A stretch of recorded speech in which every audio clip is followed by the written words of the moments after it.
talk today about the art of finding joy. A lot of times we tend to spend our lives subconsciously going through life and events, healing from our past pain and hurt or sadness, or however you describe pain, like to yourself, not physical pain, not like, chopping your arm off, although, that's painful and you have to experience that and recover it from it. So, I mean, that is, something, but events, like, I don't know, your house burning down, or of course, death, that's very painful. Breakups, even high school breakups, right? Sadness and pain, illnesses, those are all painful, hurtful, sad experiences. And hurt and pain, it's tragic, it's grief, and it can feel like deep down in your heart, like heartache or heartbreak, and you feel it into your core.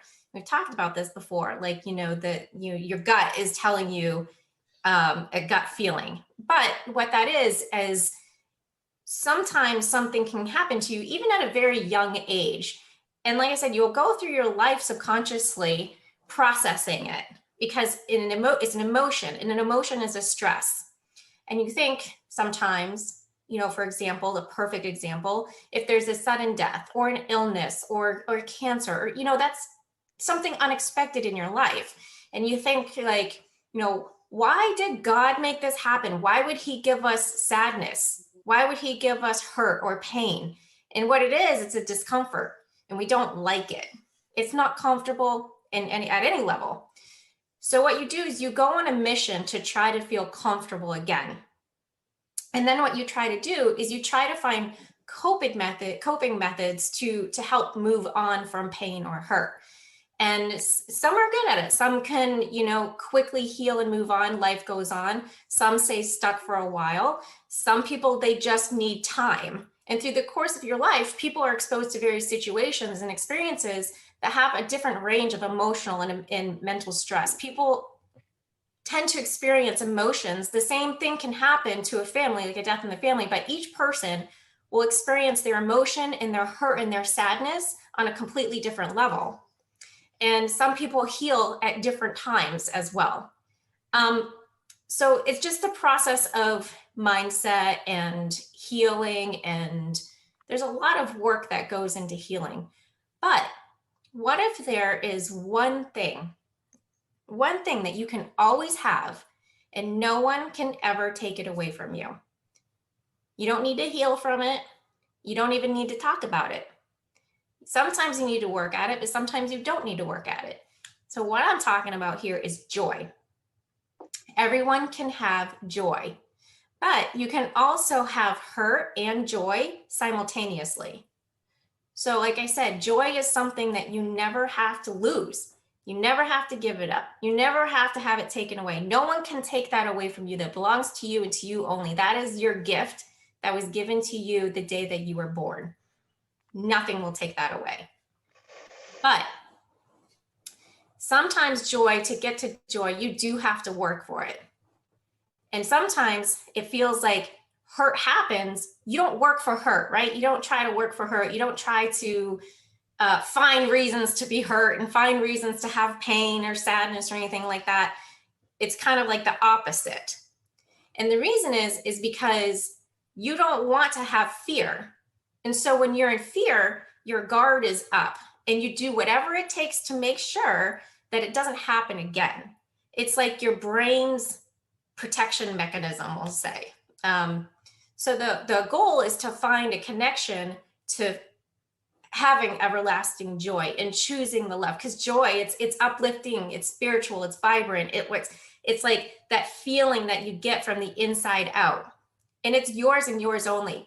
But it's also like an energy. So if you're a happy person and you have joy and you're vibrant, that energy is like an aura around you, right? Everybody wants to be with people who are happy and who are smiling. And so there's a way that you can kind of take your mindset in those sad, hurtful situations and always try, if you can try. I know some circumstances are very, horrible, and I get it. But there is a silver lining. and you have to trust me when I tell you this. If you really like feel like it is like the end of the end of the end, if you allow it, you will find it, but you have to allow it. And so now if you think the place that you went to, just think of the place that you went to a few minutes ago when I asked you to find something that made an event or someone or something that made you feel happy. That's joy. In your head, you have to picture, like, did you see yourself happy, or did you feel that emotion as happy? If you saw yourself, you can be like, what did your face look like? If you did it from the inside, what did your heart feel like? Who was with you? What were the sounds and what was the moment? Was it colorful? Because you think about it, you hear all the time that person is in a dark place. That's because hurt makes everything feel dark. But joy, you see color and you feel color and it's vibrant. And those are the moments that you can always kind of go back to if you need it. If you're ever feeling sad and hurt and, pain or whatever, you'll know in your heart, I have had joy. I can have joy. I do have joy. And so you go back as many times as you need to those places that you were when you felt happiness or joy at an event, like, my kids being born. I can picture that so vividly in my head.